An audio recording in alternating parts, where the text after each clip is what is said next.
आज का वर्धमान महोत्सव तो मीरा रोड को मनाने दो, आगे आगे बात। तो अब स्वागत वक्तव्य के लिए यहाँ मीरा रोड की ओर से राहुल चौधरी, विमल जी सिसोदिया की ओर से, सिरोहिया की ओर से, और पुरातन महिला मंडल मीरा रोड अपनी तैयारी कर रहे हैं।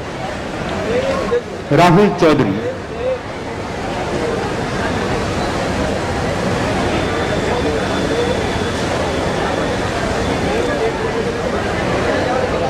घेवरचंद जी सुराना, इधर सुखलाल जी मादरेचा जो सभा के अध्यक्ष हैं, वे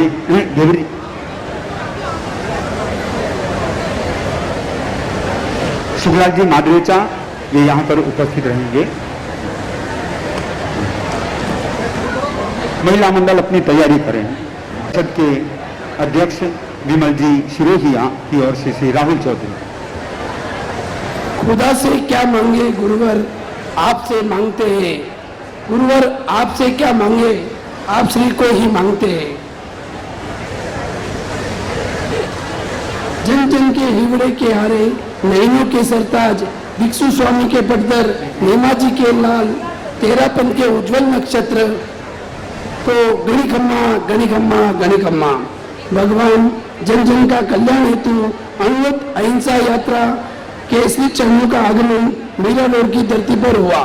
मीरा रोड की जनता ही नहीं, इस धरती का कण कण भी प्रफुल्लित है। हम पलक पावड़े बिछाए आपके आगमन की प्रतीक्षा कर रहे थे। हम सभी धन्य हो गए। मीरा रोड की जनता और हम सभी हाथ जोड़कर श्री चरणों में नतमस्तक होकर हृदय से अभिवंदना करते हैं। अभिवंदना करते हुए अपने आप को गौरवान्वित महसूस करते हैं कि वह हम सभी धन्य हो गए। भगवान तेरा पंथ के आचार्य परंपरा में एक से एक आचार्य विराजमान हुए। उनका बखान शब्दों से नहीं कर सकते, लेकिन आपने जो इतिहास रचा है, आपने जो जन जन का कल्याण किया है, अनवरत अहिंसा यात्रा नशा मुक्ति का बिगुल गूंजा है, उसको भारत ही नहीं पूरा विश्व याद करेगा।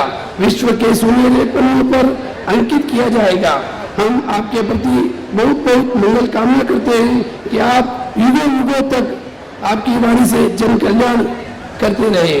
आप हमेशा स्वस्थ रहे। और पुनः हम सभी की ओर से श्री चरणों में कोटि कोटि वंदन करते हैं। ओम अरहम। तेरापंथ महिला मंडल अपनी प्रस्तुति फिर हस्तीमल जी पामेचा तैयार।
इसके पश्चात अब गीताजी जैन जो मीरा भाईंदर के एमएलए हैं, वे परम पूज्य गुरुदेव के स्वागत में अपनी बात को प्रस्तुति देने जा रहे हैं। फिर ज्ञानशाला अपनी तैयारी करें।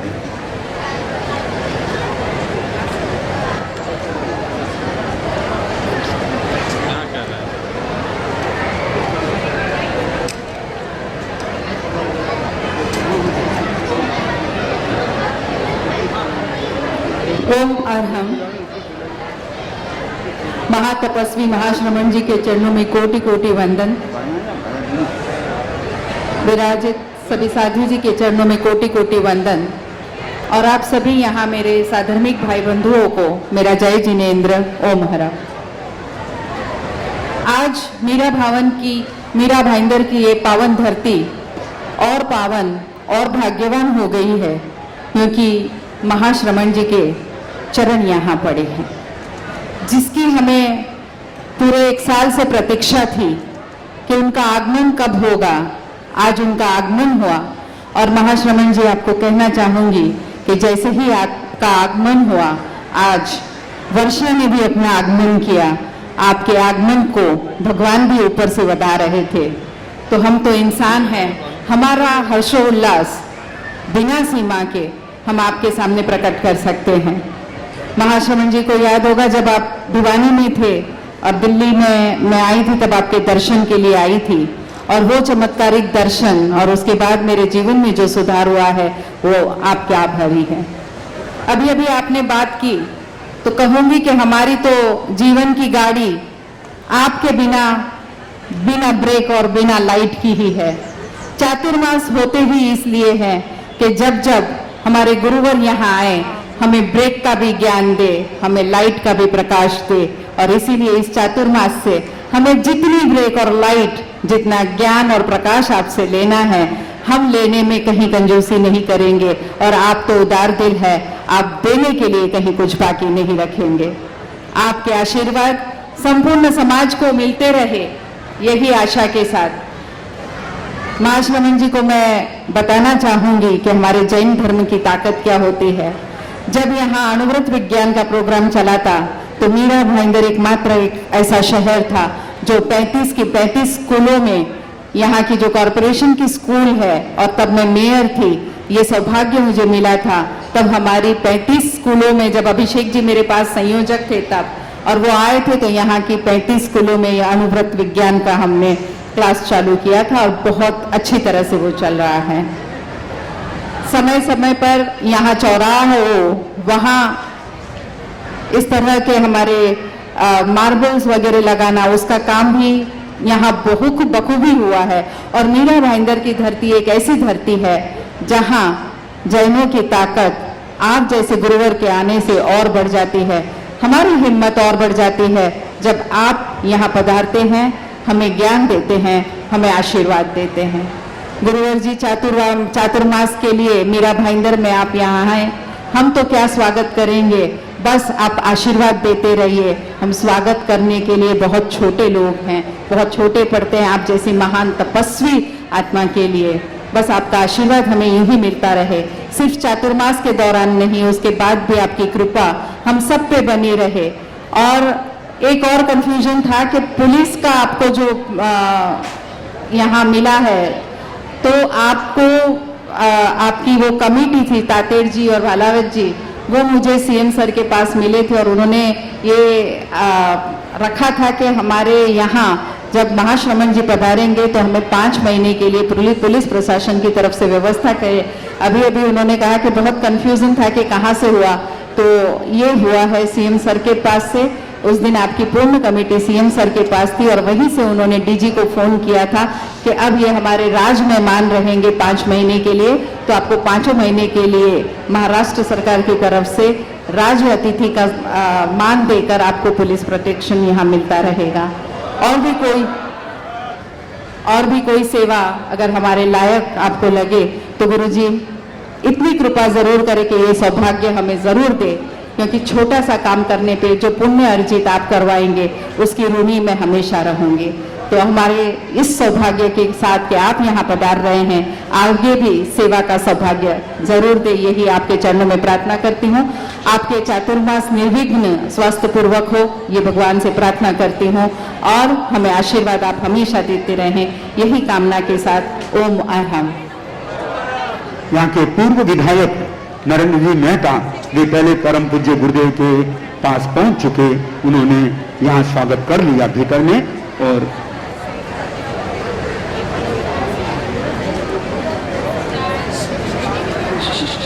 मेरे पीछे से आइए ना प्लीज, जगह है पीछे।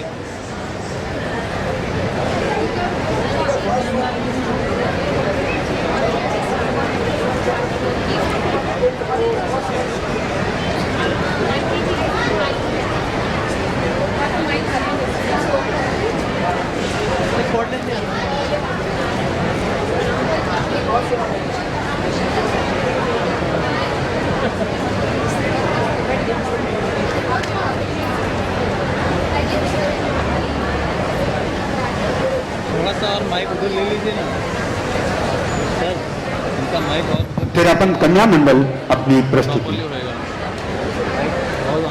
हाँ, थोड़ा उधर ले लीजिए, तो यहाँ से हमें प्रॉपर्ली मिलेगा।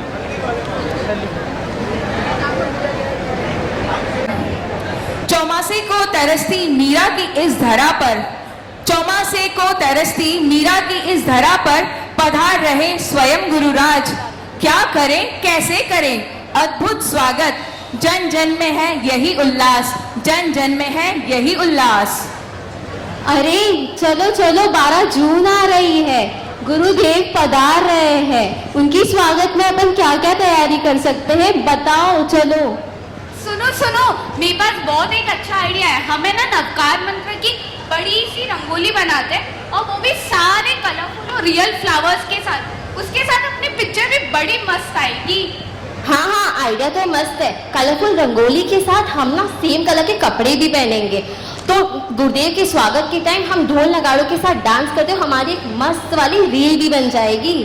अरे तुम लोग बड़े बड़े बैनर्स को कैसे भूल गए? अगर बड़े बैनर्स नहीं लगेंगे तो लोगों को पता कैसे चलेगा कि गुरुदेव पधार रहे हैं? अरे ये सब बड़े बैनर्स के साथ रैली भी तो निकलेगी, उसमें अपन सबको फ्लैग देंगे, सोचो कितनी अच्छी वीडियो आएगी अपनी। हाँ हाँ सही बोला, बड़ा वाला फ्लैग तो मैं ही लहराऊंगी, फोटो वाले को बोलना मेरी फोटो अच्छी आनी चाहिए। ये सब तो ठीक है, पर हम जब गुरुदेव के दर्शन करने जाएंगे तब उनके साथ एक सेल्फी भी ले लेंगे ताकि स्टेटस डाल सके।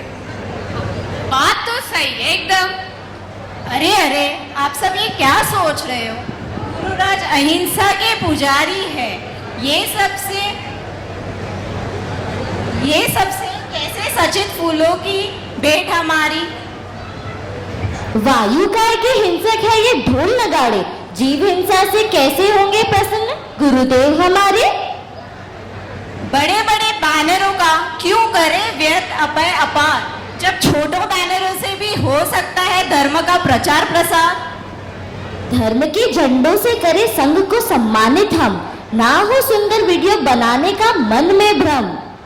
आजकल चल रहा है सेल्फी का नया दौर, पर ये याद रखें कि हमें इन सब से रहना है दूर। ये हो रही है भूल हमसे भारी, मेरे गुरुदेव को लगती है आध्यात्मिक भेंट ही सबसे प्यारी। हाँ, आध्यात्मिक भेंट ही सबसे प्यारी।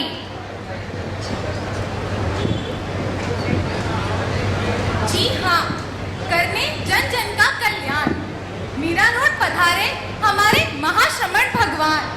छोटा सा ये क्षेत्र हमारा, पर मन में भावना है भारी, गुरुवार कर लो स्वीकार आध्यात्मिक भेंट हमारी।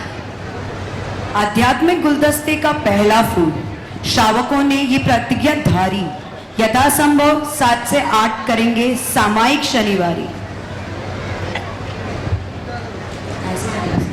आध्यात्मिक गुलदस्ते का दूसरा फूल, हर रोज 1 घंटे मौन की करेंगे साधना भारी, प्रतिज्ञा ये श्रावकों ने धारी। आध्यात्मिक गुलदस्ते का तीसरा फूल, श्रावक करेंगे रात्रि भोजन त्याग का प्रत्याख्यान, 5 माह तक करेंगे तप ये महान। आध्यात्मिक गुलदस्ते का चौथा फूल, स्वाध्याय अभ्यास का हर रोज बनेगा क्रम, श्रावक करेंगे 5 माह तक यह उपक्रम। आध्यात्मिक गुलदस्ते का 5वां फूल, ये है सबसे छोटी त्याग की भेंट हमारी। 5 माह तक 5 जमीकन त्यागेंगे हर नर नारी। आध्यात्मिक गुलदस्ते का 6ठा फूल, एकासन का मास कमल करने का करेंगे प्रयास, श्रावकों को इसका है विश्वास। सर आध्यात्मिक गुलदस्ते का 7वां फूल, 5 तिथि को रखेंगे लिलोत्री का त्याग, श्रावक करेंगे इसका प्रयास। आध्यात्मिक गुलदस्ते का 8वां फूल, 5 माह तक पोरसी का त्याग भारी, श्रावकों ने किया प्रत्याख्यान ये उपकारी।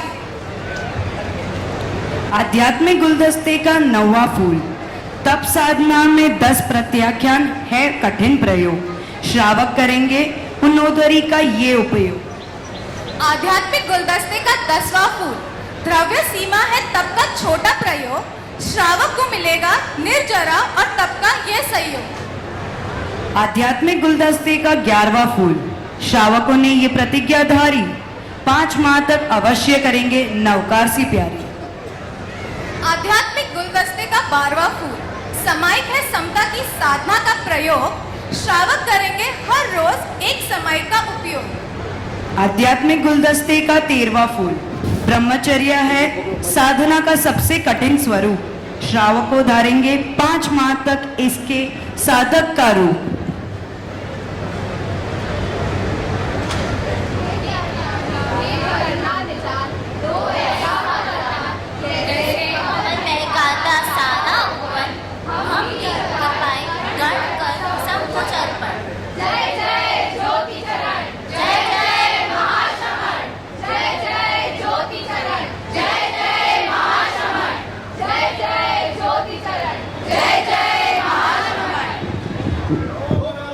परम पूज्य गुरुदेव फरमा रहे हैं।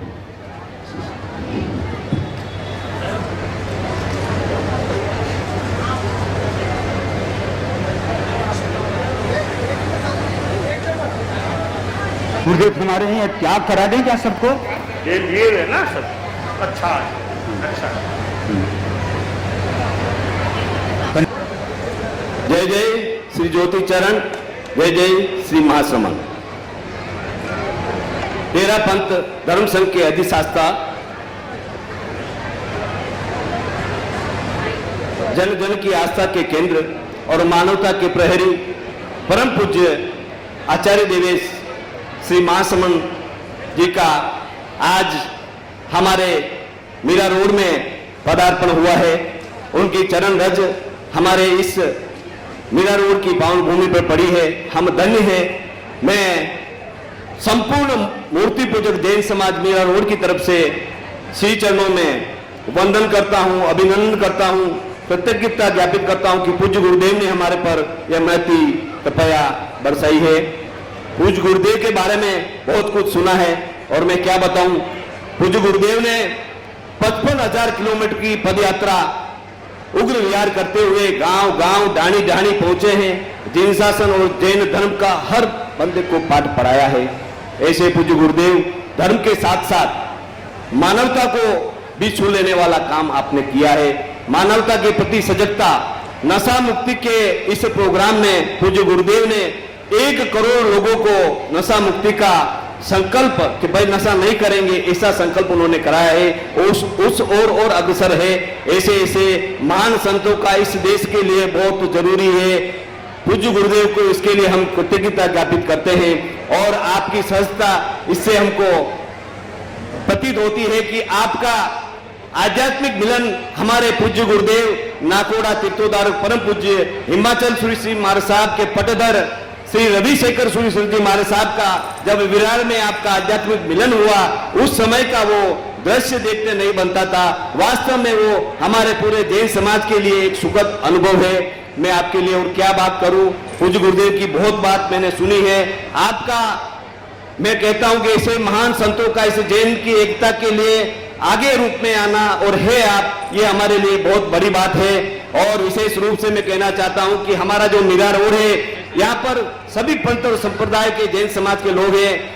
हम अपने अपने हिसाब से, अपनी परंपरा के हिसाब से अपना धर्म करते हैं, लेकिन जब भी जिनसासन और जैन धर्म की बात आती है तो सब एकजुटता में हम लोग आगे बढ़ जाते हैं। और ये पूरे मीरा रोड नहीं, पूरे मुंबई में मालूम है कि मीरा भाईंदर का जैन संघ सबसे अग्रणी है। हम आपसे ये अपेक्षा करते हैं, आपसे आशीर्वाद चाहते हैं, आपसे विनती करते हैं कि हमारा ये जैन संघ की जो एकता है वो किसी भी प्रकार से बाधित ना हो और आपका आशीर्वाद सदैव हमारे पर रहे। मैं अंतः दिल से आपके शिष्यों में कोटि कोटि वंदना करता हूं। दंडवत। जय जिनेन्द्र। ज्ञानशाला अपनी प्रस्तुति के लिए तैयार हो गई। ही फल मिलेगा। अच्छे कर्म किए तो अच्छा फल, बुरे कर्म किए तो बुरा फल। अगर इस जन्म में नहीं तो किसी न किसी जन्म में तो मिलेगा ही मिलेगा। अच्छा आरव, तुम बताओ, तुम क्या समझे? टीचर, मैं समझ तो गया, पर मैं तो ये कर्म अगला जन्म बिल्कुल नहीं मानता। एक ही तो लाइफ मिली है, खाओ पियो ऐश करो एंजॉय करो। अगला जन्म किसने देखा? अच्छा बच्चों, तुम सब भगवान महावीर को तो जानते हो ना? हाँ हाँ, वे तो हमारे 24वें तीर्थंकर हैं। तो चलो हम आपको भगवान महावीर के भव की कहानी सुनाते हैं। भगवान महावीर का 18वां भव मनुष्य भव त्रिपुष्ट वासुदेव, जो कि एक क्रूर शासक थे, उन्हें अनुशासन का भंग कतई पसंद नहीं था। राज्यसभा में संगीत का समायोजन, सभी मधुर संगीत का आनंद ले रहे थे। वाह, क्या मधुर संगीत है, आनंद आ गया। इतने मधुर संगीत ने तो मुझे मंत्र मुग्ध कर दिया। शैया पालक। जी महाराज। अगर मुझे नींद आ जाए तो संगीत बंद करवा देना। जी महाराज। राजा की आंख लग जाती है और जब राजा की आंख खुलती है और संगीत चलता हुआ देखकर वे क्रोधित हो उठे। शैया पालक, मैंने कहा था ना संगीत बंद करवा देना, बंद क्यों नहीं किया? महाराज, संगीत इतना मधुर चल रहा था इसलिए बंद नहीं किया गया। मेरा अपराध क्षमा करें। अच्छा, तेरे गानों को संगीत बहुत मधुर लग रहा था, ले अब मजा चख। महाराज, मेरा अपराध क्षमा करें महाराज, क्षमा करें। सैनिक, इसके कानों में गरम शीशा डाला जाए। क्षमा करें महाराज, क्षमा करें। नहीं नहीं नहीं नहीं। इस प्रकार इस जन्म में उन्होंने कई हिंसक काम किए। वह 7वीं नरक में गए। कर्मों की गठरी बांध जग में फिरे इंसान, जैसी करनी वैसी भरनी, विधि का यही विधान। देखते हैं त्रिपुष्ट वासुदेव को उनके कर्मों का फल कब, कहां और कैसे मिलता है। साधना का 13वां वर्ष, अंतिम भीषण उपसर्ग। ध्यानावस्था में भगवान महावीर। छम्माणी का संध्या का समय। ग्वाला उनके पास अपने 2 बैल को छोड़कर काम से बाहर चला जाता है। वापस आने पर बैल नहीं मिलते हैं तो भगवान महावीर को पूछते हैं, अरे मेरे बैल कहाँ है?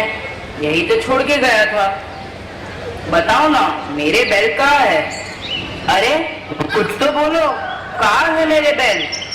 अरे बताओ तो सही, कब से पूछ रहा हूँ, मेरे बैल कहाँ है? अच्छा, नहीं बताना तुम्हें मेरे बैल कहाँ है? अब ये देखो। यह एक संयोग था कि उपसर्गों का प्रारंभ भी ग्वाले से हुआ और अंत भी ग्वाले से।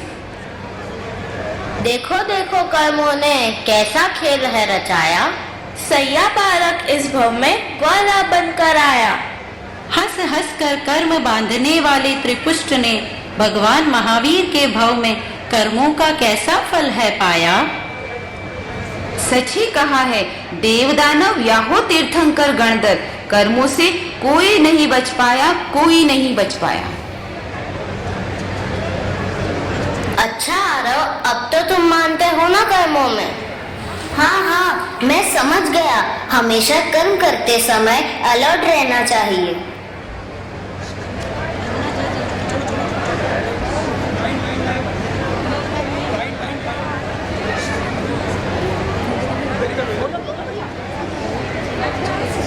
ऐसा सामने खड़े रहे ना, ये साइड में जन जन की नैया के खेवनहार, आपके 50वें दीक्षा वर्ष पर स्वीकारो गुरुवर त्याग रूपी उपहार, त्याग रूपी उपहार। ये त्याग ले लिए, ठीक है, तो अच्छा रहे। ज्ञानशाला का प्रोग्राम, बच्चों में ज्ञान के संस्कार, ज्ञान और अच्छे संस्कार दोनों का विकास।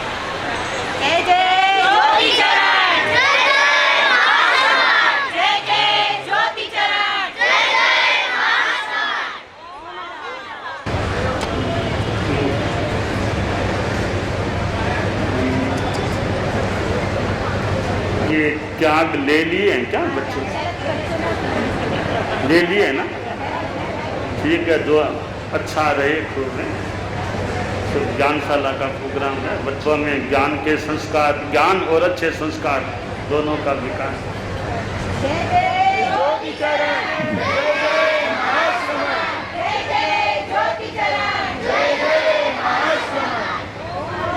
स्थानकवासी संघ मीरा रोड की ओर से श्री फूलचंद जी नाहर जी गुरुदेव के स्वागत में संक्षेप में अपनी बात को प्रस्तुति दे रहे हैं। फिर लास्ट में घेवेकर जी सुराना, शुक्ला जी माधवेचा।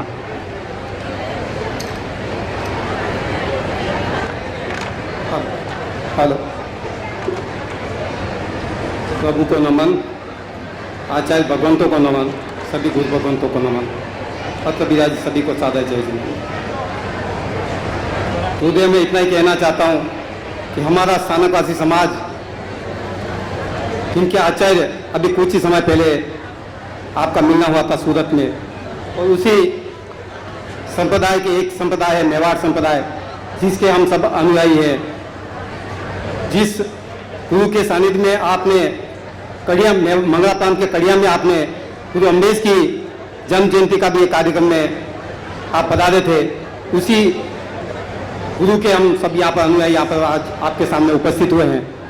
उदय यहाँ का स्थानकवासी समाज और ये मेवाड़ संप्रदाय आपके यहाँ पर पधारने का बहुत ही हार्दिक हार्दिक स्वागत, अभिनंदन और कर्तव्य समझता है कि आपने यहाँ पर पधार कर हमें जो जिनवाणी का आज जो मौका मिल रहा है और जो आपका आशीर्वाद मिल रहा है, हम आपका पूरा संग आपका कर्तव्य रहेगा। इसी के साथ आज हमारे यहाँ के तेरापन समाज ने भी हमें स्थानकवासी समाज को, संघ को, नवयुग मंडल को, महिला मंडल को, कन्या मंडल को जो मौका दिया, उन्हें भी मैं धन्यवाद देता हूँ कि आपने हमें इसके पहले भी जब महासमण जी यहाँ पर पधारे थे तभी भी हमारे समाज को सेवा करने का मौका मिला। गुरुदेव हमारे समाज के पूरी बम्बई में 5000 परिवार रहते हैं, जो गुरुदेव सौभाग्य मुनि की तरफ से संगठन बना हुआ मेवाड़ संघ, उसमें हम सब सभी सम्मिलित हैं। जो आगे आगे आपको जिस भी उपसंघ में पधारेंगे उसमें आपको साथ साथ में आपकी सेवा में जरूर पधारेंगे हमारे समाज। इन्हीं भावनाओं के साथ साथ जय हिंद।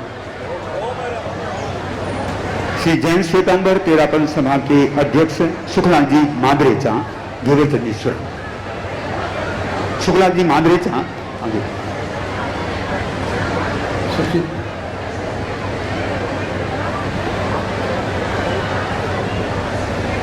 परम आदरास्पद एक ज्योतिर्मान नक्षत्र, मानवता के मसीहा, तेरा पंथ के एकादशम अधिशास्ता, महातपस्वी युग प्रधान आचार्य श्री को सत सत वंदन। पत्र विराजित महासमणी वृंद, साध्वी वर्या जी, सबको मेरी वंदना। प्रभु,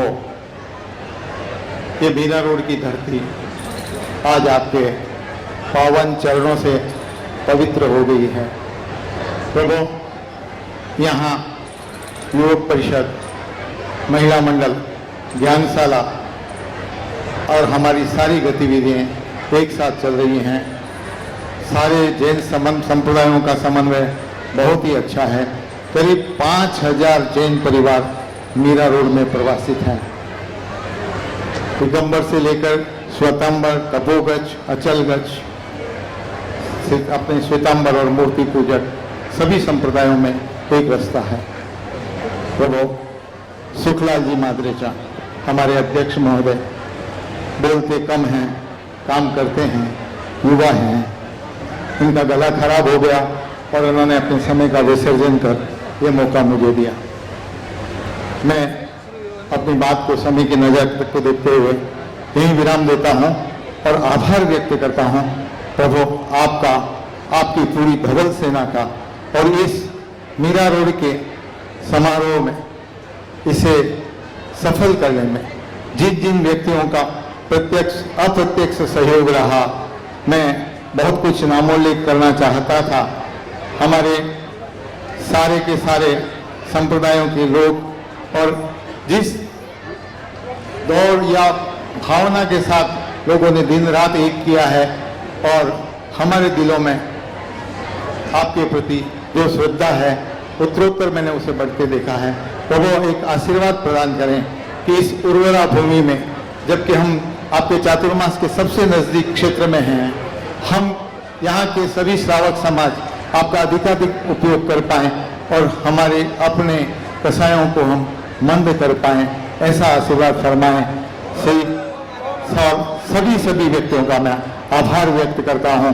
श्री राहुल जी और आपके प्रेमलता जी राका, अभिषेक पापड़ा, हमारे सुख जी, ये पूरी युवा टीम, सबका ओम आभार।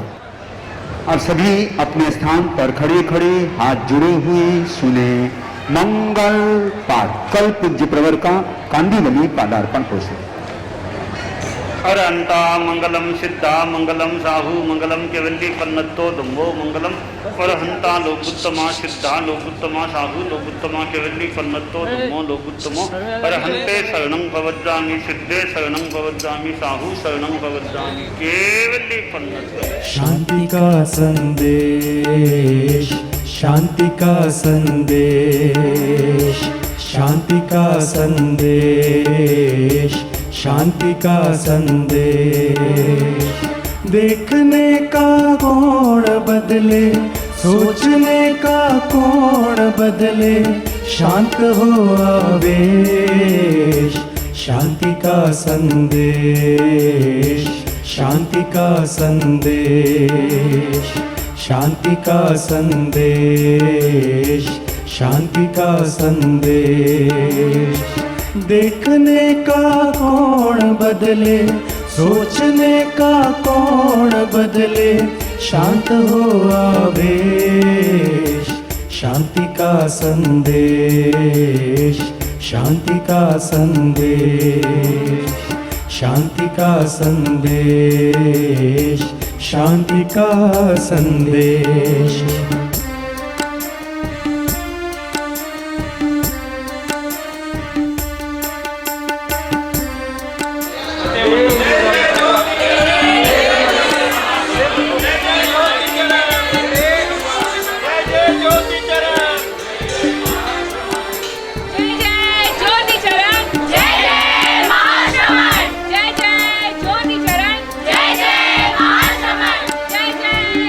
हिंसा का कारण है रोटी और गरीबी उसकी चोटी।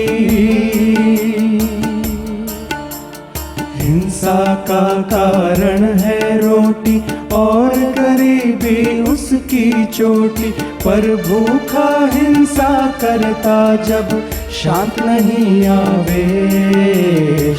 शांति का संदेश, शांति का संदेश, शांति का संदेश, शांति का संदेश।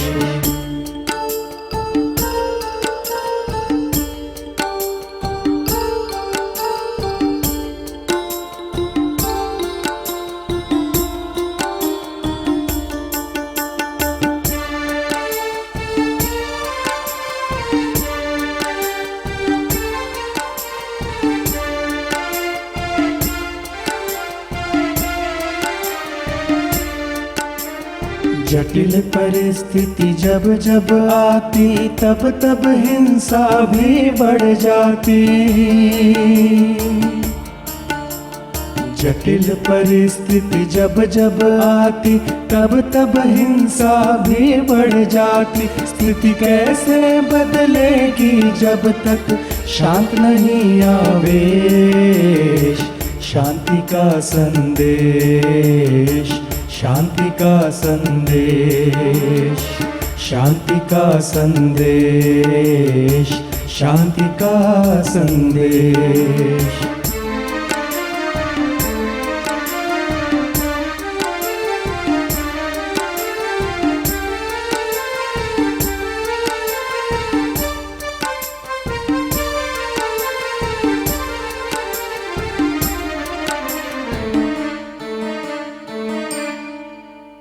कभी क्रोध से, कभी लोभ से, कभी घृणा से, कभी शोभ से।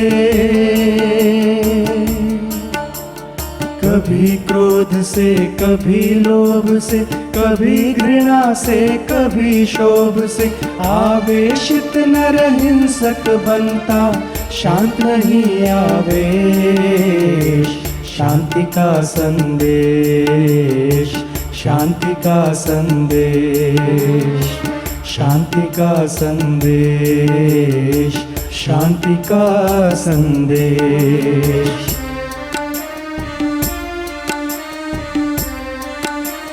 प्रकार की कला बताई गई।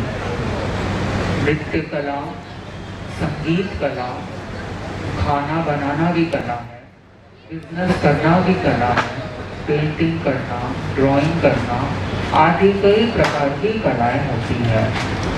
पर ये सारी कलाएं व्यक्ति को पैसा कमा के दे सकती है, नाम कमा के दे सकती है। अंग्रेजी में कहा जाता है नेम एंड फेम। ये दोनों ही कलाएं नाम कमा के दे सकती है और पैसा कमा के दे सकती है, अर्थोपार्जन करके दे सकती है। मान लीजिए कि अगर आप नृत्य कला जानते हैं तो सरोज खान आदि की तरह लाखों रुपए कमा लेंगे। अगर आपको पेंटिंग बनाना आता हो तो आप जानते ही हैं कि MF हुसैन जिनकी एक एक पेंटिंग लाखों में बिकती है। वैसे इस प्रकार खाने में एक्सपर्ट हैं तो संजीव कपूर की तरह कई काम करा सकते हैं। ये सब कलाएं पैसा कमा देगी, नाम कमा देगी। पर अगर मैं आपसे प्रश्न करूं, क्या ये कलाएं आपको आत्मिक प्रसन्नता, आत्मिक संतोष देगी? तो आप कहेंगे नहीं, ये आपको आत्मिक संतोष नहीं दे पाएगी, ये आपकी आत्मा को निर्मल भी नहीं बना पाएगी।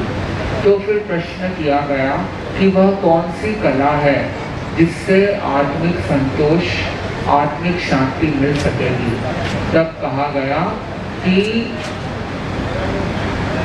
पुरुषों के लिए 72 कलाओं की बात आती है और महिलाओं के लिए 64 कला की बात आती है।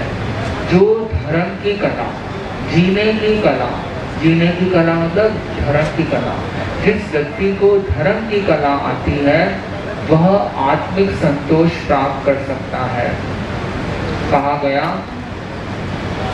सभी कलाएं हैं विकलाएं, पंडित सभी अपंडित है, नहीं जानते कैसे जीना, केवल महिमा मंडित है। जो व्यक्ति कई प्रकार की कलाओं को जानता है, बहुत एक्सपर्ट है, बहुत पैसा कमाता है, लेकिन उसे धर्म की कला नहीं आती या उसे जीने की कला नहीं आती, तो फिर उसे बताया गया कि वो पंडित होकर भी अपंडित है, विद्वान होके भी वह मूर्ख है। यह है धर्म की कला, जीने की कला। अंग्रेजी में कहा गया आर्ट ऑफ लिविंग। अब गुरुदेव तुलसी से प्रश्न किया गया कि आर्ट, ये धर्म की कला, इसका अर्थ अगर एक शब्द में देना हो तो क्या होगा? उत्तर दिया गया सम्यक दर्शन। जिसका दृष्टिकोण सम्यक है वो व्यक्ति धर्म की कला जानता है। आप देखें कि जो व्यक्ति सही सोचता है, उसका दृष्टिकोण सही है, तो वो हर जगह पॉजिटिव रहेगा, हर जगह सकारात्मक ऊर्जाओं को प्रेषित करेगा। और जो व्यक्ति नेगेटिव चिंतन करता है, नकारात्मक बिंदुओं को अपनाता है, वह खुद भी नेगेटिव रहता है और जहाँ भी जाता है वहाँ पे नकारात्मक उपकलों को फेंक देता है और वहाँ का वातावरण भी नेगेटिव सा हो जाता है। आप देखें कि मान लीजिए घर में किसी का झगड़ा हो रहा है, तो जो आसपास के भी जो लोग वहाँ बैठे हैं, सबके मूड इसी प्रकार हो जाते हैं। किसी को गुस्सा आता है, कोई रोना धोना करता है। क्यों? क्योंकि अब वहाँ का वातावरण ही पूरा नकारात्मक बन चुका है, नेगेटिव बन चुका है। आप लोग कहते हैं ना, ये ऑरा, आभा मंडल, ये वही होता है।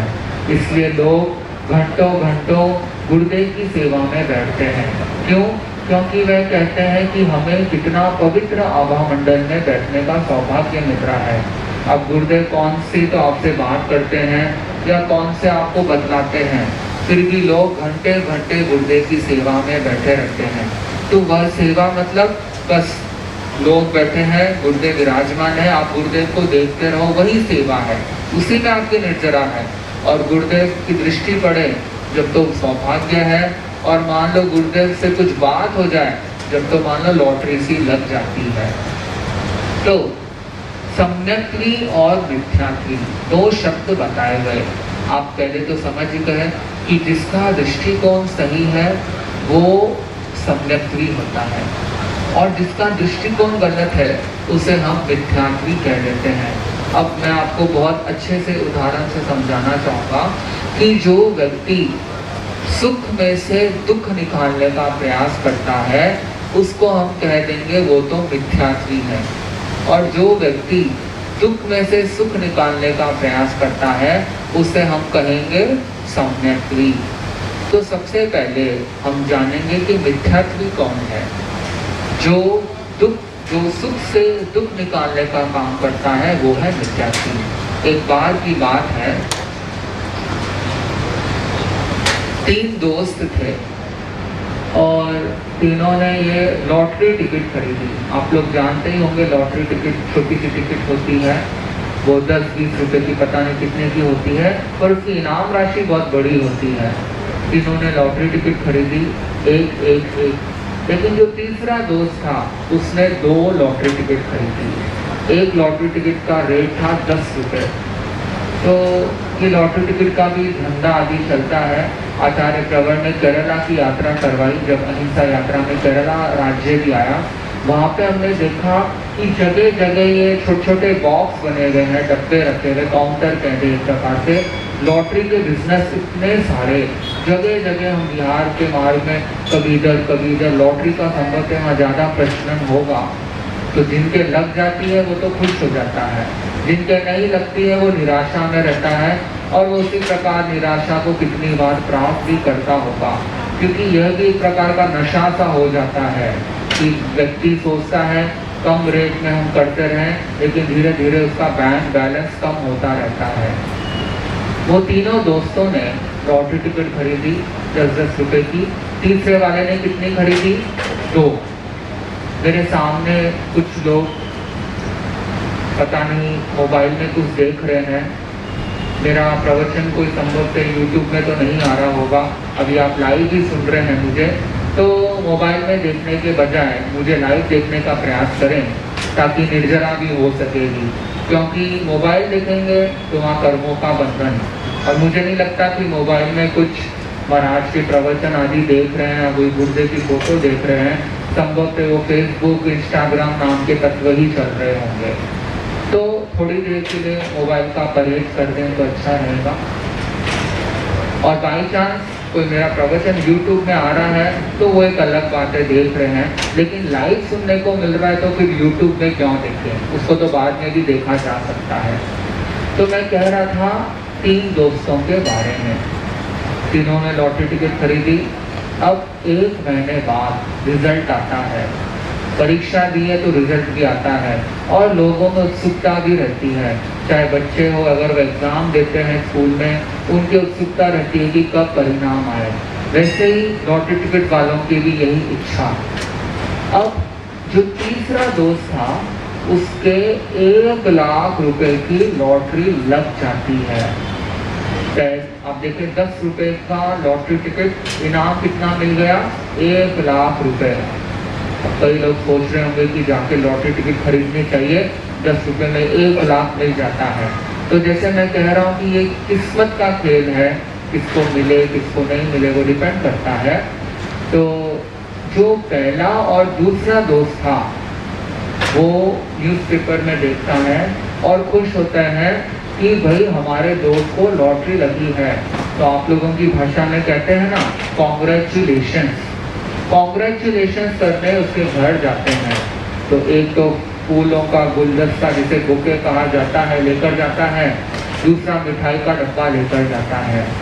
घंटी बजाते हैं, ओपन द डोर, गेट खुला और क्या देखा कि वह दोस्त अपने बेड पर सो रहा है और रो रहा है, सो रहा है और रो रहा है, सोते सोते रो रहा है। फिर दोनों दोस्तों ने कहा कि भाई रो क्यों रहे हो, कॉन्ग्रेचुलेशंस, बधाइयाँ। उस दोस्त ने कहा किस बात की बधाई? उसने कहा लगता है तुमने आज का ये दैनिक भास्कर अखबार नहीं पढ़ा, देखो तुम्हें लॉटरी की टिकट का इनाम मिला है 1 लाख रुपए। उस तीसरे दोस्त ने क्या कहा आप सोच भी नहीं सकते। ये बेचारे दो तो बधाई देने आए थे और उसे क्या कहा कि आ गए जले पर क्या छिड़कने, क्या छिड़कने, यानी कि आप लोग भी ऐसा करते हैं, इससे उत्तर भी दे रहे हैं। तो जले पे नमक छिड़कने आ गए। अब वे दोनों दोस्त परेशान हो गए कि भाई हम तो कॉन्ग्रेचुलेशन करने आए हैं, बधाई देने आए हैं, तो ये जला नमक ये सब क्या हो रहा है। उसने कहा देखो अखबार देखो। तो उस दोस्त ने कहा मैं अखबार देख चुका हूँ, मुझे पता है 1 लाख रुपए का इनाम मुझे मिला है, पर मैं खुश नहीं हूँ। पहले दूसरे दोस्त ने कहा भाई क्यों खुश नहीं हो? फिर वो और जोर से रोने लग जाता है, मानो कि काफी ग्लिसरीन डाला हुआ है, रोता जा रहा है, रोता जा रहा है। जो हमारे यहाँ राइट वाले डिपार्टमेंट पे तो नेचुरल होता है, उनको ग्लिसरीन की अपेक्षा नहीं होती। तो अब वह रोते जा रहा है, रोते जा रहा है। अब वह दोस्त कहता है तुम लोग बधाई देने आए हो, लेकिन मेरी 1 लॉटरी टिकट वेस्ट हो गई। मुझे 1 लॉटरी टिकट पे ही इनाम मिला, दूसरी लॉटरी टिकट वेस्ट हो गई। अब आप देखें कि 1 लाख रुपए का उसे इनाम हासिल हुआ, यानी कि खुशी, सुख की प्राप्ति। लेकिन 10 रुपए की लॉटरी टिकट दूसरी वाली वेस्ट हो गई। उस वेस्ट लॉटरी टिकट के लिए वो कितनी देर से रोना धोना कर रहा है। अब आप देखें कि व्यक्ति के जिंदगी में सुख था, लेकिन सुख से भी उसने दुख निकालने का प्रयास किया। इसे हम क्या कहेंगे? मिथ्यात्वी। अब आप अपने लाइफ में देखें कि हमारे ज़िंदगी में भी कितने सुख दुख होते हैं। अब किसी के पास 80% सुख होता है, किसी के पास 90% होता है, किसी के पास 50% होता है। 7 सुखों की बात भी आती है। तो जितना भी हमें प्राप्त है उससे हमें खुश रहने का प्रयास करना चाहिए। क्यों? क्योंकि ये हमारे पूर्व जन्मों के कर्म के वजह से ही हमें सब कुछ आज प्राप्त है। जैसे भी आप दिखते हैं, चाहे अच्छे दिखते हैं, बुरे दिखते हैं, कैसा भी आपके पास पैसा हो, बुद्धि हो, जो भी हो, पूर्व जन्म में जिस प्रकार के आपने कर्म किए हैं उसके अकॉर्डिंगली आपको ये सब आज प्राप्त है। तो अभी आप अगर अच्छा जीवन जिएंगे, साधना करेंगे, तो आने वाली गतियाँ भी अच्छी होगी, वरना पता नहीं आगे भी जाके क्या स्थान प्राप्त हो सके। दूसरा बात मैं बता रहा था, जो व्यक्ति दुख से सुख निकालता है उसको हम क्या कहेंगे? क्या कहेंगे? सम्यक्वी। आज मीरा रोड वालों ने लगता है विदाम नहीं खाया है, इसलिए उत्तर नहीं दे पा रहे। मैंने थोड़ी देर पहले ही कहा था, जो दुख से सुख निकालता है उसे हम क्या कहेंगे? उपवास भी है आज आपका, आप लोगों का आवाज नहीं आ रही मुझे, क्या कहेंगे? सम्यक्वी। तो एक बार की बात है, आपके महाराष्ट्र के ही एक प्रसिद्ध संत हुए, संत तुकाराम। नाम सुना है आप लोगों ने? संत तुकाराम जी यहाँ महाराष्ट्र के संभव से प्रसिद्ध संत है। संत तुकाराम जी जितने सरल, धार्मिक प्रवृत्ति के, उनकी पत्नी ऑपोजिट, गुस्से, झगड़े, लड़ाई करने वाली, गाली गलौज करने वाली। कहा जाता है, संसार में कहावत चलती है, ऑपोजिट अट्रैक्ट्स। जो विपरीत प्रकृति वाले होते हैं वे एक दूसरे को जल्दी पसंद कर लेते हैं, पता नहीं कैसे। तो यहाँ पे एक तरफ संत तुकाराम जी सरल प्रवृत्ति के, शांत प्रवृत्ति के, धार्मिक प्रवृत्ति के, और दूसरी तरफ उनकी पत्नी लड़ाई झगड़े करने वाली। दिन भर संत तुकाराम जी प्राय मंदिर में बैठकर कीर्तन, सत्संग, पूजा पाठ में लगे रहते, साधु साध्वियों की सेवा में लगे रहते। इधर उनकी पत्नी ने एक दिन संत से कहा, तुकाराम जी से कहा, संत तो नहीं थे वो, उन्हें बाद में संज्ञा दे दी गई, क्योंकि उनकी दिनचर्या और व्यवहार संतता की तरह ही था। उनकी पत्नी ने उनसे कहा कि अगर आपको दिन भर यूं ही बैठकर ये पूजा पाठ सत्संग करना था तो आपने मुझसे शादी क्यों करी? आप बहुत अच्छा होता कि सन्यासी बन जाते, वहीं रह जाते। अब शादी की है तो उसको अच्छे से निभाओ, ये हमारे बच्चे बैठे हैं, अगर आप पैसा नहीं कमाओगे तो हम इसको पढ़ाएंगे कैसे? आप एक काम करो कि बस इनकी पढ़ाई हो जाए, उतना पैसा कमा कर मुझे दे दो।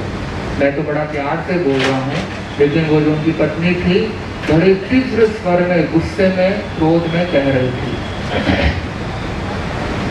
संत ने कहा ठीक है, और पत्नी ने कहा एक काम करो, पैसा कमा के नहीं दे सकते तो कम से कम गन्ने का गटर ही लाकर दे दो, गन्ने का एक बंडल लाकर दे दो, उससे ही हम काम चला लेंगे, जो भी करना है मैं देख लूँगी। संत जाते हैं खेत में तुकाराम जी, और वहाँ पे गन्ने का एक गटर बना लेते हैं, यानी कि एक बंडल ऑफ शुगर केन, गन्ने का पूरा गुच्छा लेकर आते हैं। रास्ते में उनको साधु मिल जाते हैं, साधु को वो भावना गाते हैं, और संत उस गन्ने का थोड़ा सा व्रत भी निपटा लेते हैं। अब वो आगे चलते हैं, आगे चलें उससे पहले मैं मीरा रोड वालों से प्रश्न करना चाहूँगा, जिन संतों को संत तुकाराम जी ने व्रत निपटाया, क्या वो जैन साधु है? अगर है तो क्यों, और अगर नहीं है तो क्यों? कोई उत्तर दे सकता है जेंट्स में खड़े खड़े? नहीं है, क्यों नहीं है?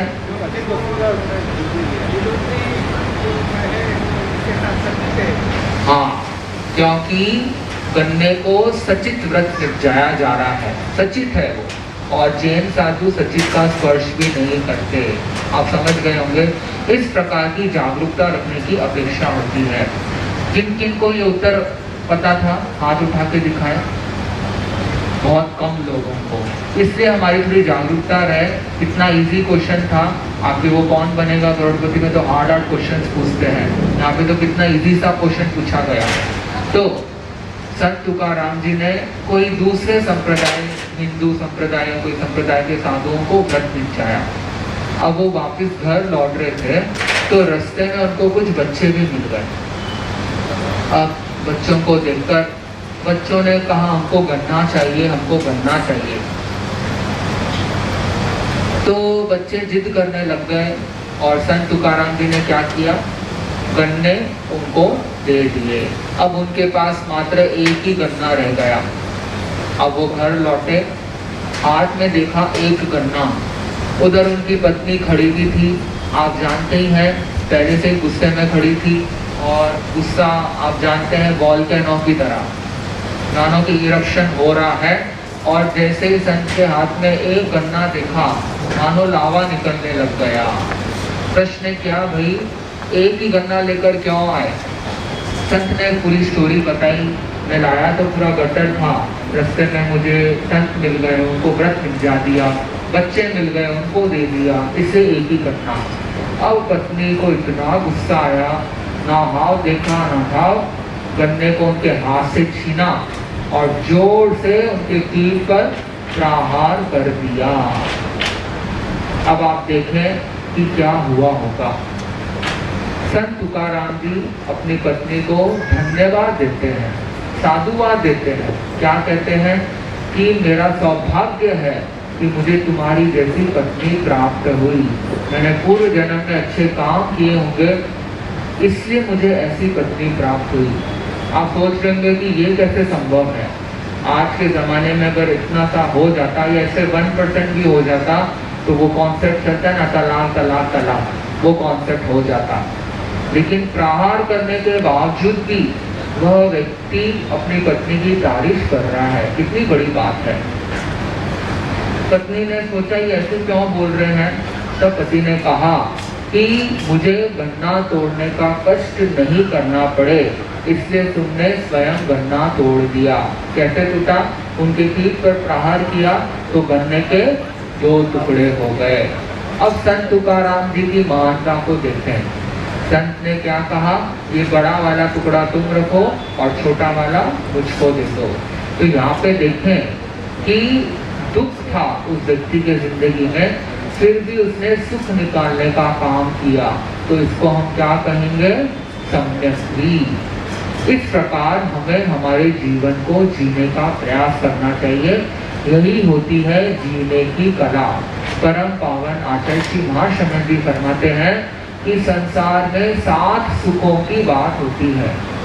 व्यक्ति के जिंदगी में 3, 4, 5 जितने भी सुख हो उससे वो संतुष्ट रहने का प्रयास करे, खुश रहने का प्रयास करे, ताकि बिना मतलब के कर्मों का बंधन ना हो।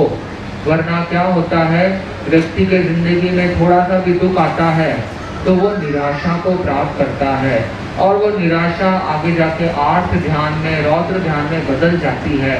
और मान लो आप आर्त ध्यान कर रहे हैं, रौद्र ध्यान कर रहे हैं, उस समय अगर आपका आयुष्य बंधन हो जाता है तो आर्त ध्यान करने वाला व्यक्ति तिर्यक योनि में जाके जन्म लेता है, और रौद्र ध्यान करने वाला व्यक्ति नरक गति का मेहमान बनता है। अब ये आर्त ध्यान कब होता है, उदाहरण के तौर पर किसी के घर में डेथ हो गई तो वहाँ पे जो लोग तो रोना धोना करते हैं, मान लीजिए उनके उस समय बैड लक आयुष्य बंधन हो गया, तो उस समय आयुष्य बंधन हो गया तो फिर तिर्यक गति का आयुष्य बंध जाता है। इसलिए जो व्यक्ति धार्मिक प्रवृत्ति का होता है वो तो अपने आप को, अपने इमोशंस को कंट्रोल रखता है। उसे पता है कि जाने वाला व्यक्ति तो चले गया, वो तो वापस आएगा नहीं, लेकिन मैं ये रोना धोना करके क्यों कर्मों का बंधन करूं, इससे अच्छा तो मैं बैठ के नवकार मंत्र का जाप करूं, ताकि उसके भी आत्मा का कल्याण हो और फ्री में मेरा भी कल्याण हो जाए। मुझे पता है कहना आसान है, घर में जब किसी प्रिय व्यक्ति की जब बिछुड़ना हो जाता है तो ये दुख आ जाता है, क्योंकि ये मोह कर्म का इसमें रोल होता है। संसार में व्यक्ति रहते हैं, मोह भी होता है, तो मोह के वजह से ये होना संभव है। लेकिन प्रयास करें कि कैसे हमारा मोह कम हो, परिवार वालों के प्रति ज़्यादा मोह नहीं रहे, क्योंकि आगे जाके ये कोई परिवार वाले काम नहीं आने वाले। जब आप इस संसार से जाएंगे तो कोई परिवार वाला आपका हाथ पकड़ के ये नहीं कहेगा रुको मैं भी तुम्हारे साथ चलूँगा। कुछ तो घर में रोना धोने में बैठ जाएंगे, कुछ शमशान तक साथ निभा देंगे, लेकिन आगे कोई भी साथ नहीं जाएगा। जिस परिवार वालों के लिए जिंदगी भर खपे हैं, उनके लिए कितना कुछ किया है, वह अंत में जाके कोई भी काम नहीं आने वाले। इससे हम जितने भी चारित्र आत्माएं हैं इस तत्व को समझ गए, इससे हम वहाँ से यहाँ पर आ गए। हमें भी, हमारे घर में भी माता पिता सब थे, हमें भी मोह था, लेकिन जब हमने इन तत्वों को समझा कि माता पिता तो अनंत जन्मों से हमें मिल रहे हैं, कभी किस युग में कभी किस रूप में अलग अलग रिलेशंस मिल रहे हैं, पर संसार में तारने वाले तो गुरु होते हैं, ये धर्म होता है। इसका अगर हम सहारा लेंगे तो हमारी नैया पार हो जाएगी। प्रश्न किया गया कि संसार में सबसे अच्छा मित्र कौन सा है? अंग्रेजी में क्या कहते हैं? Best friend. कौन है बेस्ट फ्रेंड? एक गांव में एक बहुत बड़े गुरुजी का आगमन हुआ। एक व्यक्ति के मन में जिज्ञासा कई समय से थी, उसको जानकारी मिली कि ये गुरुजी बड़े विद्वान हैं। इनसे प्रश्न किया गया, गुरुजी से जाके प्रश्न करते हैं कि गुरुजी मुझे बताएं कि सबसे एक व्यक्ति का सच्चा मित्र कौन होता है, बेस्ट फ्रेंड कौन होता है? गुरुजी तो विद्वान थे, चाहते तो एक बार में उत्तर भी दे देते, लेकिन उन्होंने कहा कि देखो एक घटना सुनाता हूँ, उसके बाद तो मुझे बात करना। एक व्यक्ति के दो दोस्त थे। एक दोस्त ऐसा जिसके प्रति उसकी बहुत अच्छी मित्रता कह दे, जिंदगी भर उसको अपने साथ लेकर ही चलता, कहीं पर भी जाओ उसको लेकर ही जाता।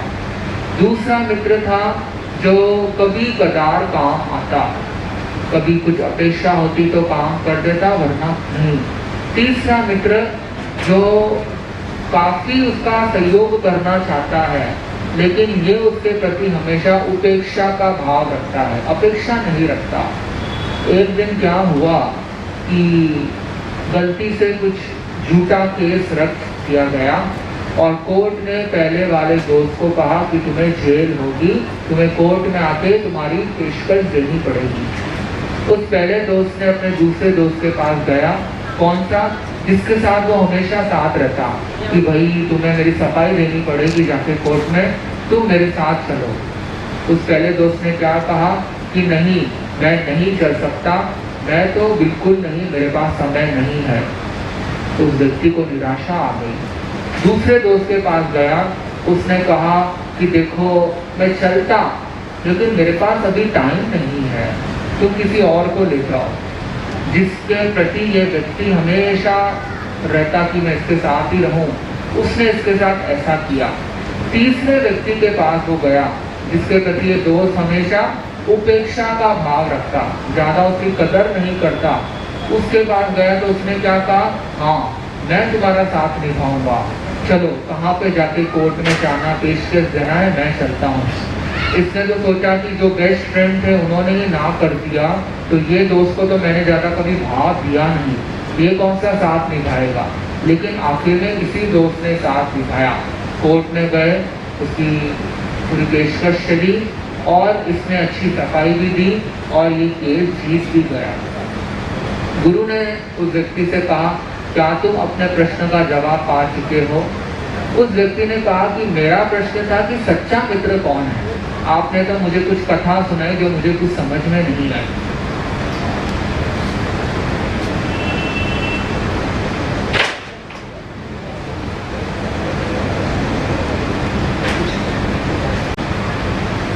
तो वह प्रश्न करने लग गया। अब उस व्यक्ति ने गुरु से पूछा कि मुझे आप उत्तर बताएं कि सच्चा मित्र कौन है। तब गुरु ने कहा कि जो तुम्हारा जो पहला दोस्त है ना, वो किसके समान है? पैसे के समान। इस पैसे को तुम दिन रात अपने पास रखते थे। हाँ, जो कार्यकर्ता है, अगर उनको गुरुदेव की सेवा 9 बजे का टाइम है, जाना है तो जा सकते हैं। तो सिर्फ जेंट्स की बात है, भाइयों की बात नहीं है। तो गुरु ने कहा कि जो पहला दोस्त है वो पैसे के समान। आप देखें कि पैसे को दिन रात अपने साथ लेकर चलते हैं, लेकिन जब इस धरती से जाएंगे तो एक पैसा भी साथ नहीं जाएगा। फिर गुरु ने कहा कि जो दूसरा दोस्त है वो परिवार वाले के समान, वो तुम्हारा साथ सिर्फ घर की चौखट या शमशान तक दे देगा, उससे आगे नहीं देगा। तीसरा दोस्त है धर्म के समान, जिसके प्रति तुमने हमेशा उपेक्षा का भाव रखा कि भाई जब कोई गड़बड़ होगी या दुख होगा तब मैं धर्म ध्यान करूंगा, वरना ज्यादा उसके साथ तुम रहते नहीं थे। आखिर में वो धर्म ही तुम्हारा काम आया। तो कौन है सच्चा मित्र?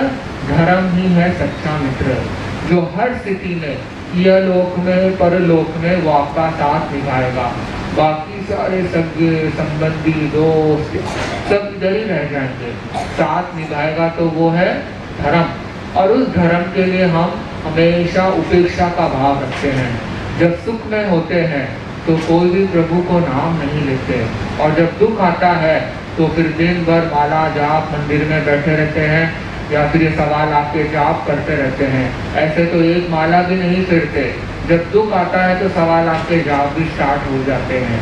तो हमें ये प्रयास करना चाहिए कि हमारे जिंदगी में प्रतिकूलता हो, अनुकूलता हो, जो भी हो, क्योंकि वो तो कर्म के हिसाब से है, हमें हमेशा समता भाव रखने का प्रयास करना चाहिए, क्योंकि आखिर में ये धर्म ही हमारे काम आने वाला है। आप देखें कि धर्म की पहचान करने वाले लोग बहुत कम रह गए इस दुनिया में, जो अच्छे से नहीं पहचानते। ऐसा हुआ, सूर्य उदय हुआ, लोग अपनी निद्रा को त्याग करते हैं और वे उठ जाते हैं।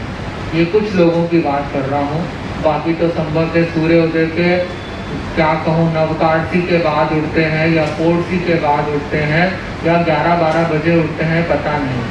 और शहरों की तो ये बात होती है, रात को लेट सोना और सुबह लेट उठना। अंग्रेजी में बात चलती है, early to bed and early to rise makes a man healthy wealthy and wise. पर अब के ज़माने में उल्टी गाड़ी चलती है, late to bed and late to rise makes a man unhealthy unwealthy and unwise. उल्टी कहावत चलने लग गई है।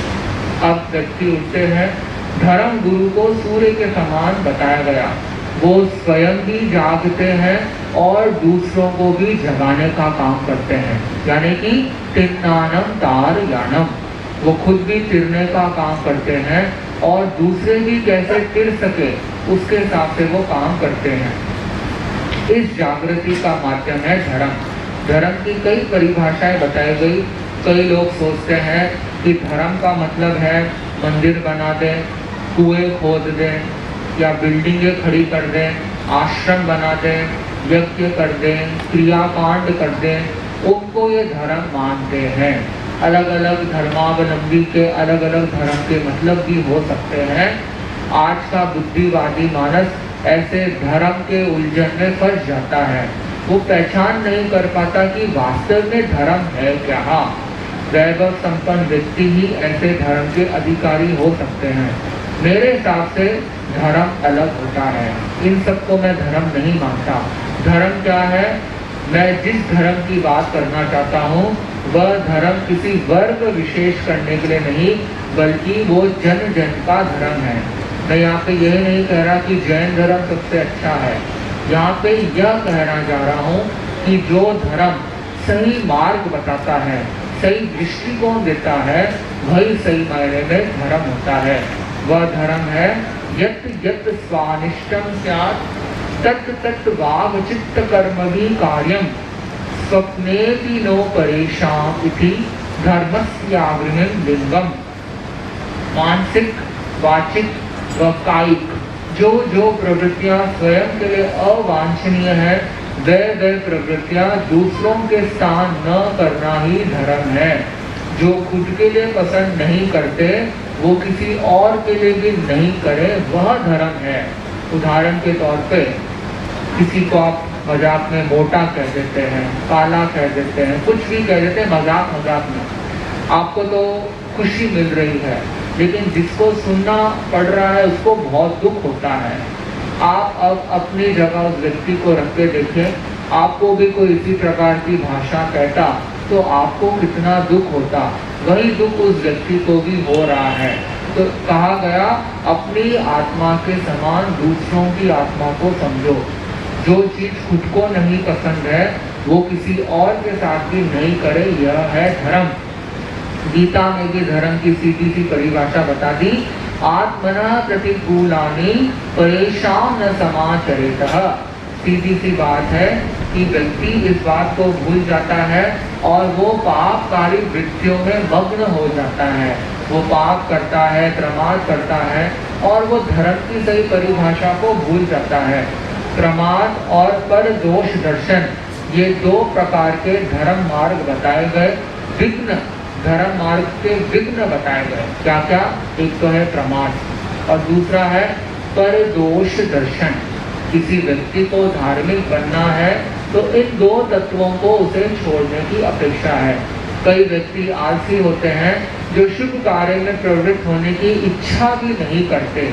तो कुछ व्यक्ति परदोष दर्शन में इतनी रुचि लेते हैं कि धर्म कर्म को समझने का उन्हें अवकाश ही नहीं मिलता। दोनों ही प्रकार के व्यक्ति पहले भी मिलते थे और आज भी मिलते हैं। धर्म मार्ग बड़ा सीधा सा है, उसे करने का अधिकारी कौन होता है? जो सुपात्र होता है, जिसके अच्छे संस्कार होते हैं, जिसकी अच्छी संगत होती है, वो व्यक्ति धर्म करने का अधिकारी होता है। धर्माचरण के लिए निरंतरिक अभ्यास व आंतरिक क्षमता का होना आवश्यक है। इसके अभाव में हमारी साधना भी कभी सफल नहीं हो पाती। कोई व्यक्ति कितना भी कोई धर्म ध्यान कर ले, लेकिन अगर ये प्रमाद, पापकारी वृत्तियाँ आदि इसमें रह जाती है तो उसकी साधना फिर कभी भी सफल नहीं हो पाएगी। एक कथा के माध्यम से आपको बताना चाहूँगा। 4 युवक थे जो एक संत के पास गए और संत से कहा कि हमें साधना करने का तत्व सिखाओ, कि साधना कैसे करनी है। तो संत ने कहा कि साधना करना कोई खेल नहीं है, इसके लिए दीर्घकालिक अभ्यास की अपेक्षा होती है। ऐसे नहीं कि मैंने तुम्हें ABCD बोल दिया तुमने सीख लिया, ऐसे नहीं होता। साधना करने सीखना है तो बहुत सालों से इसकी प्रैक्टिस की अपेक्षा है। चारों युवक तैयार हो गए, कृपा कराएं, हमें सीखना है, आप बताने की कृपा कराएं। संत ने उनकी पात्रता का अंकन करने के उद्देश्य से कहा कि ठीक है, तुम्हें काम देता हूँ कि तुम्हें इस स्थान से उठना नहीं है और मौन रहना है। चारों दोस्तों को काम दे दिया। क्या काम? कि वहीं बैठे रहना है और मौन पचक कर बैठना है। अब 3 घंटे बाद एक ने कहा कि अंधेरा हो रहा है, गुरुजी तो अभी तक नहीं आए। दूसरे ने कहा दिया तो जला ही नहीं, तो तुम्हें कैसे पता कि अंधेरा हो रहा है। तीसरे व्यक्ति ने कहा तुम दोनों ही मूर्ख हो, तुमने मौन को भंग कर दिया। और चौथे ने क्या कहा कि मौनी तो सिर्फ मैं एक ही हूँ। इस प्रकार आप देखें कि चारों ने ही बातें कर ली। गुरु ने क्या कहा था? मौन रहने के लिए, पर चारों ने ही कुछ ना कुछ से बातें कर ली। संत ने चारों की साधना के लिए अयोग्य ठहरा दिया। पहले ने क्या कहा था कि अंधेरा हो रहा है। दूसरे ने कहा कि भाई दिया तो जला ही नहीं, तो तुम्हें कैसे पता अंधेरा हो रहा है, क्योंकि पुराने ज़माने की बात है। आजकल तो ये इन्वर्टर आदि होते हैं, लाइट चले जाती है तो अपना आ जाती है। पुराने ज़माने में तो ये लैंटर्न आदि लाइट जाने के बाद लगाए जाते थे, और गाँवों में तो सूर्य के बाद प्रकाश होता ही नहीं था, तो ये दिया आदि जलाए जाते। दूसरे ने क्या कहा कि दिया तो जलाया ही नहीं, तुम्हें कैसे पता अंधेरा हुआ। तीसरे ने कहा कि तुम दोनों मूर्ख हो, तुम लोगों ने बात कर ली, अपने मौन को तोड़ दिया। चौथे ने कहा कि असली मौनी तो मैं ही हूँ। अब आप देखें, चारों ने ही बात कर ली और गुरु ने क्या किया? रिजेक्ट, चारों को रिजेक्ट कर दिया कि तुम चारों साधना के लायक नहीं हो। तुम्हें छोटा सा काम दिया था, बैठे रहना और मौन रहना, पर चारों ने ही कुछ नहीं किया। ये चारों में से जो दो पहले थे वो प्रमादी थे, और जो दूसरे वाले दो थे वो प्रमाद के साथ साथ परदोषदर्शी भी थे। साधक को स्वदोषदर्शी बनना चाहिए, परदोषदर्शी नहीं। स्वादोषदर्शी सज्जनता का लक्षण है। सज्जन के गुणों का उल्लेख करते हुए आचार्य सोम प्रभु जी ने बड़ा सुंदर कहा, न ब्रूते पर दूषणम पर गुणम वक्तव्य मापन्न गहम संतोषम वहते परदेशु पराबाधाशु धत्ते शुचम स्वस्लाभाम न करोति नो झति नयम नैचित्य मूलम झट युक्तोप्य प्रियमक्षमा न रच्यते तत्र चित्रम सता। कि यहाँ पे बताया गया कि जो पर निंदा नहीं करते, दूसरों के गुणों का समादर करते हैं, पर रिद्धि में संतुष्ट होते हैं, पर पीड़ा से पीड़ित होते हैं एवं स्वस्थ लाभा से दूर रहते हैं, वे ही सज्जन कहलाने के अधिकारी होते हैं, बाकी लोग दुर्जन होते हैं। तो अगर व्यक्ति को धर्म करना है या साधना में आगे बढ़ना है तो उसे प्रमाद को छोड़ना पड़ेगा और परदोष दर्शन को। परदोष दर्शन आप समझ गए होंगे कि हम हमेशा दूसरों को देखते रहते हैं, खुद को नहीं देखते कि हम खुद क्या कर रहे हैं, दूसरों को देखते रहते हैं कि वो क्या कर रहा है, ये क्या कर रहा है, और उसके बाद उसके बिना मतलब के कर्मों के बंधन भी होते रहते हैं। तो हमें दूसरों को बदलने के बजाय खुद को बदलने का प्रयास करना चाहिए कि दूसरे तो जैसे वो तो वैसे ही रहेंगे, हम क्यों उनको देखकर या उन्हें कुछ कहकर हम क्यों कर्मों का बंधन करें। वो लोग तो सुधरने वाले हैं नहीं, उनको देख के हम हमारा टाइम वेस्ट क्यों करें। हम अपनी साधना करें, क्योंकि वैसे भी ज़्यादा समय मिलता नहीं है। गृहस्थियों की बात कर रहा हूँ, क्योंकि उन्हें मैं कह दूँ कि एक नवकार मंत्र की माला भी फेरते हैं क्या? कितने लोग ऐसे हैं जो रोज एक नवकार मंत्र की माला फेरते हैं? हाथ उठा के दिखाएं। 1 2 हाथ उठा के रखे, हाथ दिख रहे हैं या कभी कभी करते हैं? 1 2 3 4 5 6 7 8 9 10 11। कईयों ने हाथ इतने से उठाए हैं, यानी कि वो कंफ्यूज है कि मैं फेरता हूँ या नहीं फेरता हूँ, पता नहीं। कई ऐसे करके बार बार ऊपर नीचे कर रहे हैं, कई ऊपर रख रहे हैं, पता नहीं, सबकी अलग अलग स्टेटस चल रहे हैं। तो आप देखें कि यहाँ जितने लोग हैं पूरे लोग नवकार मंत्र की माला नहीं फेरते, और प्राय युवाओं को कहते हैं हम लोग की माला फेरो। हमें एक ही बात कहते हैं, महाराज वी डोंट हैव टाइम, हमारे पास समय नहीं है। समय मिल सकता है, फेसबुक को अगर लॉग इन नहीं करेंगे तो, व्हाट्सएप में ज़्यादा नहीं रहेंगे तो, इंस्टाग्राम आदि चीज़ों में नहीं रहेंगे तो समय मिल जाएगा। क्योंकि मुझे जैसे प्राप्त जानकारी के हिसाब से एक बार व्यक्ति कोई फेसबुक में चले जाता है तो 1 घंटा तो कब गई पता भी नहीं चलता। युवाओं की बात नहीं है, आजकल तो 50-60 वाले भी लोग ये सब में जुड़ चुके हैं। अभी भी आप देखेंगे कि मैं जैसे यहाँ से जाऊँगा, हमारे जो 50-60 वाले लोग हैं उनके आसपास उनके फ्रेंड्स भी बैठे हुए होंगे। वो कुछ सेल्फी नाम का कुछ लेंगे, तुरंत उसको फेसबुक में चढ़ा देंगे, GR ऐसा करके संभव है। तो इस प्रकार आजकल का प्रचलन युवाओं में नहीं, वृद्धों में, बड़ों में भी इस चीज़ का शौक चढ़ा है।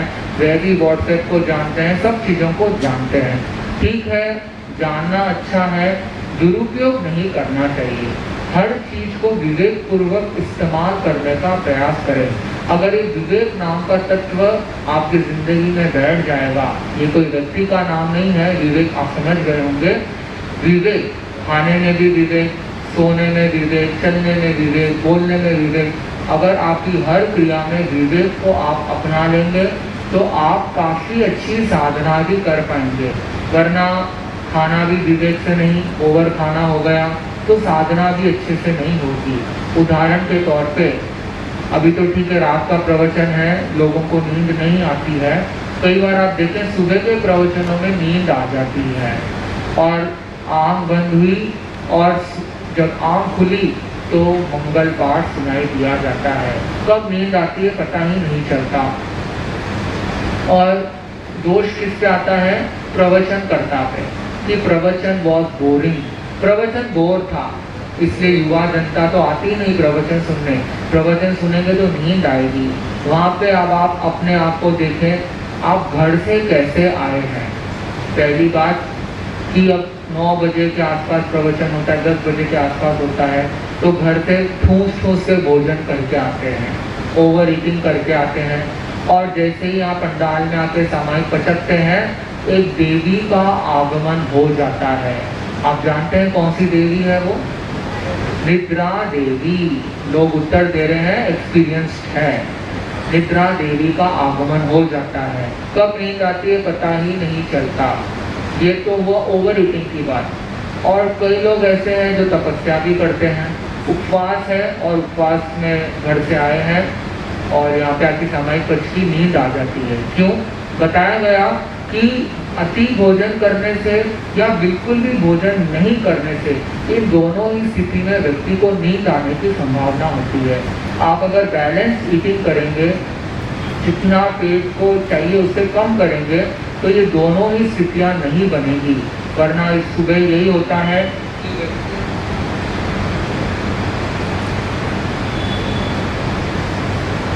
प्रवचन सुनने आता है और उसको नींद आ जाती है, तो कसूर किसको दिया जाता है? प्रवचन करता पे, कि प्रवचन बोरिंग था। इसलिए अब आप देखें कि यहाँ पे खाने का संयम नहीं हुआ। अगर विवेकपूर्ण भोजन करते तो संभवतः ऐसी स्थिति नहीं बनती। इसी प्रकार बोलने में विवेक नहीं है। आप बोलने में आप देखें, किसी से कुछ कड़वा देख के तो देखें तो कितना सुनने को मिल सकता है। इसी प्रकार सोने में विवेक नहीं है। कि रात को कब सोते हैं 12-1 बजे, तो सुबह भी फिर 12-1 बजे ही उठना पड़ेगा। सुबह तो क्या दोपहर ही आ जाएगी। और आजकल के ज़माने में तो बताते हैं कि रात को भोजन भी 12-1 बजे ही किया जाता है। तो जब उन्हें कहते हैं कि भाई इस प्रकार से क्यों करते हैं, तो महाराज अब नहीं करेंगे तो कब करेंगे। हम तो कहते हैं कि ये मनुष्य जन्म मिला है, जितना धर्म कर लो उतना अच्छा है। जो लोग जिन्हें ज्ञान नहीं होता वो क्या कहते हैं कि भाई महाराज ये मनुष्य जन्म मिला है, बार बार मिलने वाला नहीं है, जितना एंजॉय करना है कर लो, जितनी ये नाइट लाइफ पार्टी लाइफ करनी है कर लो, ये जीवन बार बार नहीं मिलने वाला। ये होती है ज्ञान और अज्ञानता में डिफरेंस। इसमें अगर हमारा विवेक नहीं हुआ तो हमें इस प्रकार की स्थितियाँ होती है।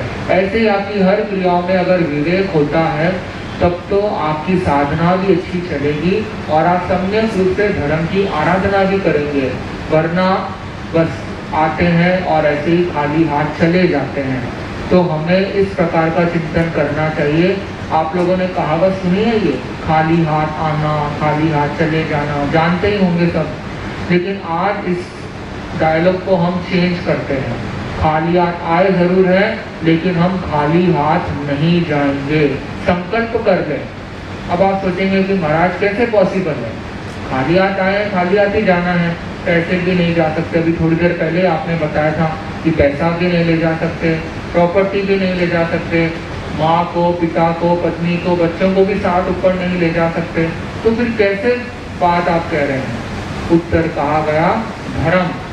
जितनी आपने धर्म की आराधना साधना अपने जीवन काल में करी है वो आपके साथ जाएगी, बाकी सब इधर रह जाएंगे। धर्म आपके साथ जा सकता है जितनी भी आपने साधना करी है। यह लो और कर लो, दोनों में धर्म आपका सहयोगी बना रहेगा। इसलिए मैंने कहा कि जो व्यक्ति ये धर्म की कला को जानता है वो हमेशा सुखी और खुशी होता है। वरना जिसे ये धर्म की कला नहीं आती, जिसे ये जीने की कला नहीं आती, वो हमेशा दुखी बना रहता है। यही काम है। इसी के साथ ओम अर्हम। कल सुबह मंगल पाठ लगभग बृहत मंगल पाठ आचार्य प्रवर का 5:45 के आसपास हो सकेगा और गुरुदेव का यहाँ से कांदीवली की तरफ बिहार संभव है 6:45 के बाद यथाशीघ्र हो सकेगा। ओम अर्हम। चत्तारी मंगलम, अर्हंता मंगलम, सिद्धा मंगलम, साहु मंगलम, केवली पन्नत्तो धम्मो मंगलम। चत्तारी लोगुत्तमा, अर्हंता लोगुत्तमा, सिद्धा लोगुत्तमा, साहु लोगुत्तमा, केवली पन्नत्तो धम्मो लोगुत्तमो। चत्तारी शरणं पवज्जामि, अर्हन्ते शरणं पवज्जामि, सिद्धे शरणं पवज्जामि, साहु शरणं पवज्जामि, केवली पन्नत्तं धम्मं शरणं पवज्जामि।